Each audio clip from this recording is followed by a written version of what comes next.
माँ मेरा सहारा। जादू टोना और तावीज़ वगैरह जैसी चीज़ें हमारे मुआशरे में एक नासूर बुनती जा रही हैं।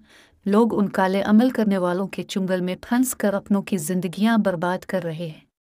हमारे घर में कभी किसी ने तावीज़ वगैरह का तसव्वुर भी नहीं किया था और न ही हम ऐसी चीज़ों पर यकीन रखते थे।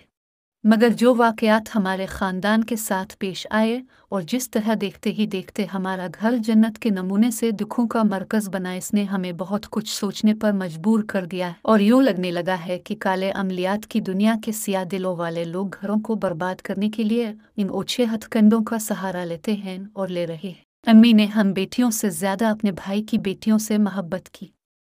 इनको उनकी औकात से ज़्यादा अहमियत दी, प्यार दिया, लेकिन उम्मी के उन्हीं भाइयों ने अपनी बेटियों के साथ मिलकर उम्मी की जान ले ली। कहानी है तो बहुत लंबी और रुला देने वाली, लेकिन मैं ज़रा मुख्तसर सी बयान करूँगी ताकि मेरे साथ आप लोग भी मेरी इस कहानी को पढ़कर रोए मत। मेरे वालिदैन ने भाइयों की शादियां कर दे क्योंकि हम बहनें अपने भाइयों से बहुत छोटी थीं।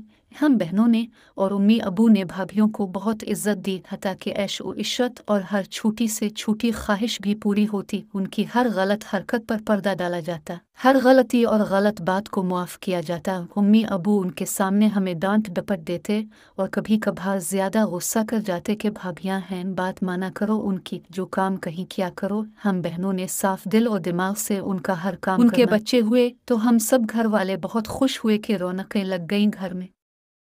जब सबसे बड़े भाई की शादी हुई, उम्मी एक हफ्ते बाद बीमार हो गई और ऐसे बीमार हुई कि चारपाई से लग गई। हमें तो पता नहीं था कि यह तावीज़ धागा जादू टूना होता क्या है। जब महल्ले के लोग हमारे घर उम्मी का हाल पूछने आते तो यही कहते, तावीज़ हुए हैं बहन पर।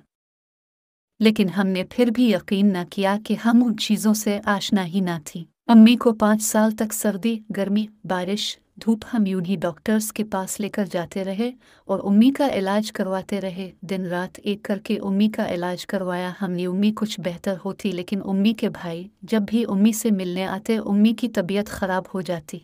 मामू की बेटी का रिश्ता ज़बरदस्ती भाई के साथ तय करवा दिया गया। मामू ने उम्मी को ऐसा कुछ किया कि उम्मी, जो थोड़ा बहुत चलने फिरने के काबिल हुई थी, फिर चारपाई की होकर रह गई। महल्ले की औरतें जब भी उम्मी का हाल पूछने आती और फिर वही बात करती, बेटा तावीज़ हुए हैं आपकी उम्मी पर। उम्मी ने खाना पीना भी छोड़ दिया और रोत के मुझे खाना दो। उम्मी को सिर्फ दलिया देते, उसके अलावा कुछ नहीं। उम्मी की बीमारी का सफ़र ऐसे ही चलता रहा। इसके बाद मामू ने हम बहनों पर तावीज़ करवाए और हम बीमार हो गए। खैर, हमारी बीमारी का सफ़र भी ऐसे ही चलता रहा और अब तक चल रहा है। बात हो रही थी भाइयों के बच्चों की। उम्मी अपने पोते पोतियों के साथ बेइंतहा प्यार करती थी। हमने खुद से ज़्यादा भाइयों को इज्जत दी, प्यार दिया, लेकिन उन्होंने भाइयों के कान भरने शुरू कर दिए कि घर में जो चीज़ आती हमें ना दी जाती। हालांकि घर में जो चीज़ भी आती उनको उनके बच्चों को ज़्यादा और सबसे पहले दी जाती। बस फिर भाई शुरू हो जाते हमसे लड़ने और अपना हक लेने। उम्मी की तबीयत ख़राब हो जाती और डॉक्टर के पास लेकर जाना पड़ता। उम्मी हमें चुप रहने का कहती। हमने तकरीबन उम्मी की बात को 10 साल तक प्ले से बांध रखा कि चुप रहना है, सब्र करना है। लेकिन भाइयों ने पूरा घर सर पे उठाए रखा। 10 साल दिन रात लड़ाई झगड़े फसाद होते रहे, लेकिन हमने फिर भी कोई बात नहीं कही कि भाई नाराज़ ना हो जाएं। फिर कुछ अरसे के बाद हमारे ऊपर बड़ा भारी अमल करवाया गया और अब्बू पर भी तावीज़ करवाए गए, लेकिन अल्लाह ने उनकी ज़िंदगी देनी थी और वो अब्बू बच गए। ताहम ऐसे ही तावीज़ चाचू और चाची पर भी करवाए गए। चाचू तो जान से चले गए, जबकि चाची को माजूरी का सामना करना पड़ा और वो आजकल लाहौर के एक अस्पताल में एडमिट हैं। फिर 3 साल के बाद अम्मी को मारने की प्लानिंग की गई।